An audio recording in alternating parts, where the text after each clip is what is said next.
మోహన్ బాబు 40 వసంతాల వేడుక విశాఖపట్నంలో ఘనంగా జరిగింది. ఈ కార్యక్రమానికి తెలుగు సినీ రాజకీయ ప్రముఖులు హాజరయ్యారు. చిరంజీవి, వెంకటేష్, దాసరి లాంటి ప్రముఖులు వచ్చారు. నందమూరి బాలయ్య కూడా వస్తున్నాడు అనుకున్నారంతా. ఎందుకంటే మోహన్ బాబు కుటుంబానికి మంచు కుటుంబానికి ఉన్న అనుబంధం అలాంటిది. మోహన్ బాబు స్వయంగా వెళ్ళి బాలయ్యని ఆహ్వానించాడు కూడా. అయితే షూటింగ్ హడావిడిలో ఉండడం వల్ల బాలయ్య రాలేకపోయాడు.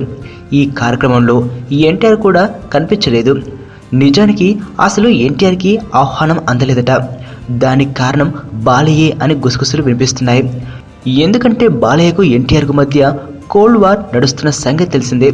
బాలయ్య ఎలాగూ నా ఫంక్షన్కి వస్తాడు, అదే వేడుకలో ఎన్టీఆర్ ఉంటే కాస్త ఇబ్బందిగా ఉంటుంది. పైగా బాలయ్య ఎన్టీఆర్ అభిమానులు సభలో గందరగోళం సృష్టించే ప్రమాదం ఉందని భావించిన మోహన్ బాబు ఎన్టీఆర్ని పిలవలేదని తెలుస్తోంది. పైగా ఎన్టీఆర్ వస్తాడని చెబితే బాలయ్య వస్తాడని తెలిస్తే ఎన్టీఆర్ ఈ ఫంక్షన్కి డుమ్మా కొడతారని బాలయ్యకే ఫిక్స్ అయిపోయారట మోహన్ బాబు. చివరాఖరికి బాలయ్య కూడా ఈ వేడుకకు రాలేదు. అలా నందమూరి హీరోలు లేక ఈ ఫంక్షన్ కాస్త కల తప్పినట్లయింది. మీ నాన్నకో ఫోన్ చేయవే, ఎక్కడున్నారు? ఏడే మన భుజంగా కనబట్లేదు. అమ్మా అమ్మా నాన్న ఎక్కడమ్మా? ఆయన ఎక్కడుంటారో శివగాడికి తెలుసు. సార్ పొరపాటు జరిగిపోయింది సార్. 1 కాదు 2. ఎవరికి తెలియకుండా కాపాడు.